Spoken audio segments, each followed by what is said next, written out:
ఈ బడాయి కబుర్లు అనాలన్నా సొల్లు కబుర్లు అన్నా అర్థం కావడం లేదు మాకు.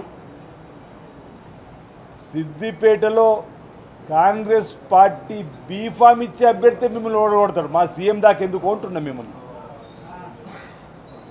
మా ముఖ్యమంత్రి రేవంత్ రెడ్డి గారు మాట్లాడిన మాటల్లో భవిష్యత్తులో సిద్దిపేటను అన్ని రంగాల్లో కూడా అభివృద్ధి పథంలోకి తీసుకొని పోయే బాధ్యత రాబో ఎన్నికల్లో మా పార్టీ బీఫామ్ ఇచ్చే అభ్యర్థి గెలుస్తాడు, అతన్ని మంత్రిని చేసి అన్ని రంగాల్లో ముందుకు తీసుకొని పోతామనేటువంటి మాటకు ప్రజల్లోకి వెళ్ళినటువంటి సందర్భంలో ఎందుకు ఉలిక్కి పడుతున్నారని చెప్పిన మాట 100% సిద్దిపేటలో కాంగ్రెస్ పార్టీ అభ్యర్థి గెలవడం ఖాయం.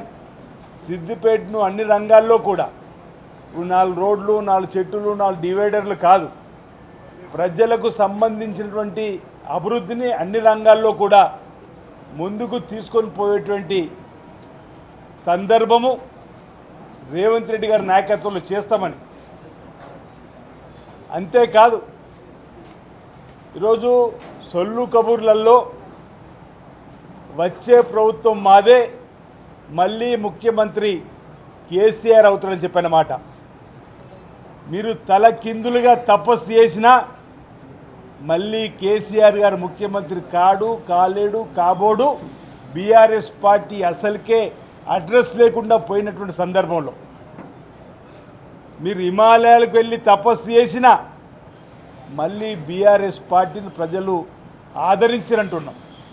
తెలంగాణ రాష్ట్ర సమితి ఏ రోజైతే భారతీయ రాష్ట్ర సమితిగా మారి తెలంగాణ ప్రజల గుండెల్లో నుంచి వెళ్ళిపోయి తెలంగాణ ప్రజల పేగుబంధాన్ని తెంచుకొని బీఆర్ఎస్గా మారిన రోజే ప్రజలు మిమ్మల్ని మీ పార్టీని పక్కన పెట్టిర్రు. అందుకే కదా మా ముఖ్యమంత్రి గారు చెప్పి మరి మిమ్మల్ని ఓడించి ఫామ్ హౌస్కే పరిమితం చేసి ఈరోజు వాళ్ళ గ్రౌండు లేదంటున్నాడు.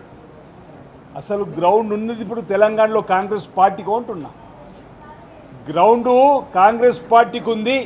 ఈరోజు stadium LB stadium, LB stadium తదితర స్టేడియాలలో అందరు కలిసి ఆడుకుంటారు. అలాంటి స్టేడియంలో మీరున్నారు. రకరకాల ఆటలు ఆడేటువంటి వాళ్ళందరిలాగా మీకు గ్రౌండ్ లేదు అంటున్నాం.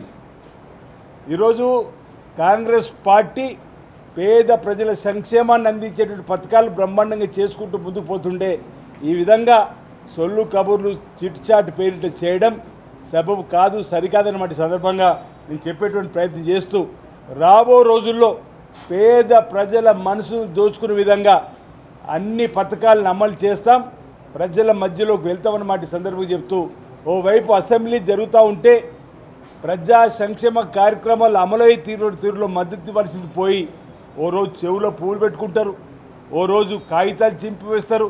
ప్రతి పేదవాడికి అందే పథకాన్ని డిమాండ్స్ రూపంలో ఇచ్చేటువంటి క్రమంలో కూడా వాళ్ళు వాకౌట్ చేసిపోతున్న తీరును ప్రజలు గమనిస్తున్నారు.